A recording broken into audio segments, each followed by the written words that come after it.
There's a new documentary on Apple TV Plus. It's called The Last of the Sea Women, and it tells the story of the haenyeos, who are a community of women in Jeju, South Korea.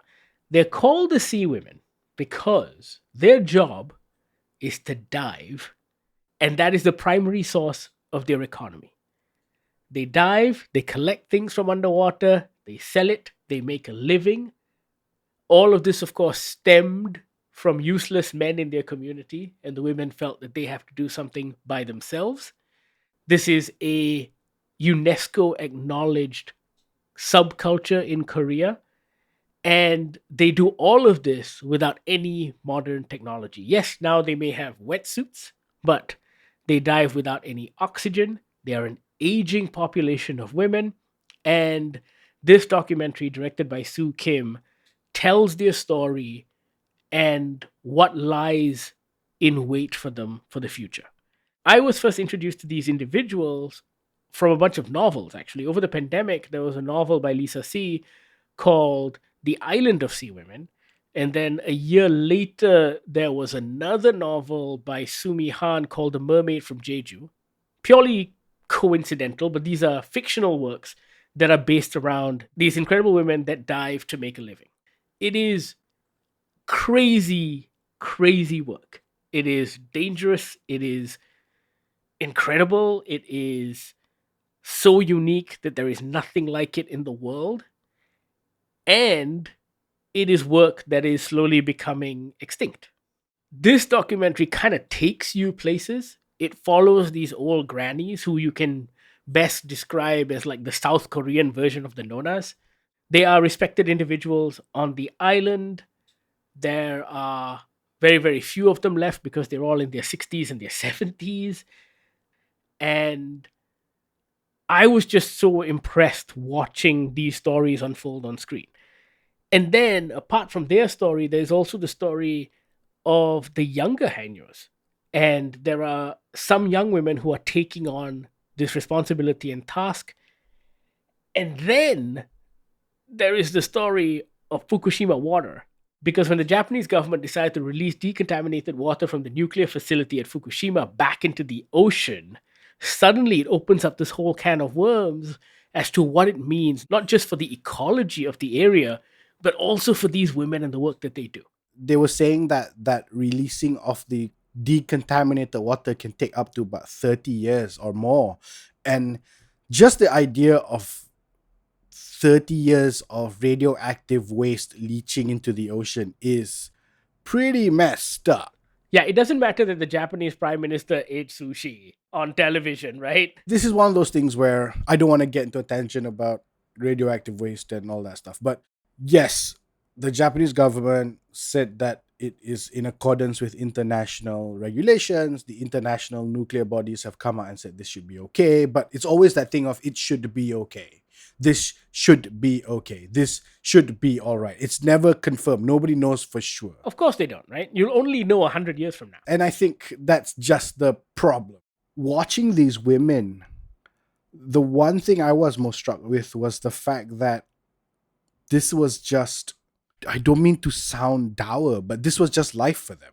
And that's the life they wanted, right? They're more comfortable in the water. Every day they get together at 6:30 or 7, depending on who you ask, because there's a big fight about that as they were gathering one day. But that's what they want to do. They want to just swim and dive and do this thing. Yes, it may have been something they had to do at the beginning, but I think listening to these women, one of the ladies is in her 90s, and it's just like, if you're doing this at 90, you must really be enjoying this. Oh, for sure. Like you watch them walk on land and it looks like gravity is pulling them down. And then as soon as you see them in the water, you're like, damn, you're a mermaid. They are most comfortable in the water, right? On land, they're just plodding along and being really uncomfortable, dragging these buckets around. But in the water, they're just glorious.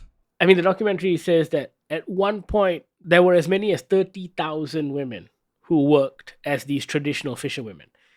And then now there's only about 4,000 left. Yeah. However, the good thing about this is that the UNESCO acknowledgement that haenyeos are an intangible cultural heritage means that more young people are getting excited about maybe doing this job. So there are training centers now, and there are a lot more young women doing it, and they're doing it the traditional way, right? I mean, a lot of them do ask, why can't we use oxygen tanks? But I think that is what makes it that intangible cultural heritage. One of the ladies even talks about how part of the reason they don't use oxygen tanks is because they don't want to get greedy. They don't want to overfish. Yeah, you know, if your body can only do 200 dives a day, then that's all you fucking do. And even that's nuts, dude. They do Even all of that these is fucking dives for nuts. hours on end. 200 to 300 dives a day, every day for 30, 40, 50 years. That is fucking mental, dude. I mean, they go far. Like, I think they're probably at the edge of just where you can get the bends. It's really, really something to watch these women who have got such a camaraderie as well. I don't know if it's true, but from the looks of it, a lot of them no longer have husbands. I think the 2 or 3 people who mentioned, the elder ones at least, that they interviewed that mentioned their husbands had passed away. So it really feels like this is their, this is bingo for them. This is their knitting club. They just go out, go for a swim, catch a couple of sea urchins, come back, process it, and then do it again the next day. I think Soo Kim does a tremendous job in telling these stories because she stays out of the narrative as a documentary filmmaker. She lets these women tell their own stories, and she moves seamlessly between the older generation to the younger generation who are also showing off what they do on TikTok and the internet, to the Human Rights Council in Switzerland. And the documentary goes places, and it really gives you this fantastic picture of an entire culture within 2 hours. There is a spirituality involved, there is mysticism.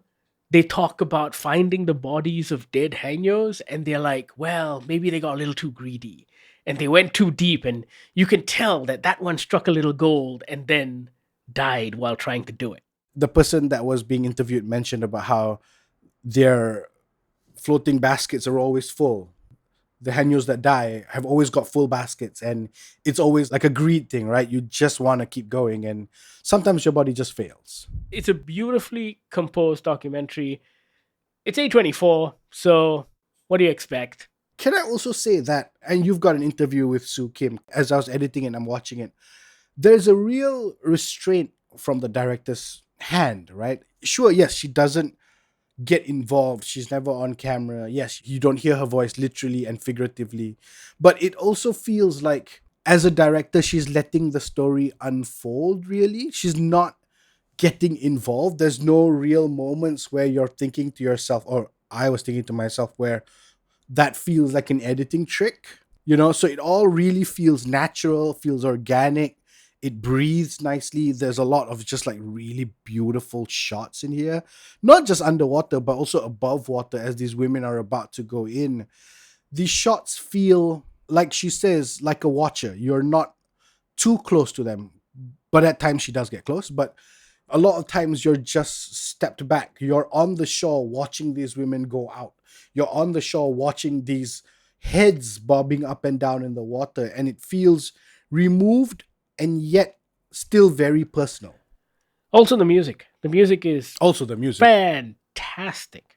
There are these decisions that she's made with regards to both the instrumental music as well as the couple of needle drops that happen throughout the documentary that are absolutely beautiful. It fits the mood, and it's something that you notice immediately. So often in documentaries, it feels like the music is generic or filler because it wants to stay out of the way. Here, her music choices do not stay out of the way, and the documentary is all the stronger for it. There is a festival called Goot, which is this spiritual festival where they pay thanks and they have a shaman and they do all kinds of offerings. And of course, in the one we see, it's all about the Fukushima water, but there is this song that plays over it that is just so fitting and so perfect for this movie. I really think this one's going to be on the nominee list for the Oscars this year. Oh, I think it should be. It has to be, right? It is Yeah. so good. I haven't encountered, like, We watch a lot of documentaries, and a lot of them are good because we learn so much from them. And in many ways, it's hard to review a documentary because a lot of the time I want to give it a high score because I leave feeling like I've learned a lot of new things. With The Last of the Sea Women and Sue Kim, I think this is a beautifully crafted piece of cinema. I think it is amazing. And so it should be on that nominee list for the next Oscars.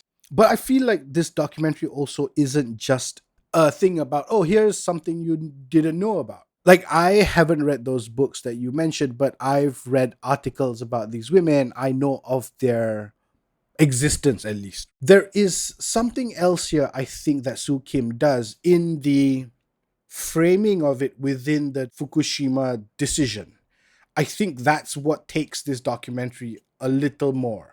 It isn't just about these 90-year-old, 80-year-old, 70-year-old women that go diving all day. It is that, but also in the context of world geopolitics and the environment, and yeah, maybe a little about cultural progression and how, yes, as much as it's sad that there are no longer women who are doing these things, but from a societal point of view, isn't that a good thing? Because women are going away, earning more money, becoming potentially better people for society. So there's all these questions that Soo Kim brings up in this 87-minute documentary that I think takes it above the, oh, here's a 2-hour thing about this women you don't know about. Go watch The Last of the Sea Women. Check it out. Let us know what you think. You know how to reach out. Goggler MY, all of our social media feeds. You can also email us on podcast@goggler.my or send us a WhatsApp on the Goggler hotline 012-524-5208. Thank you so much for listening. This is the Goggler Podcast.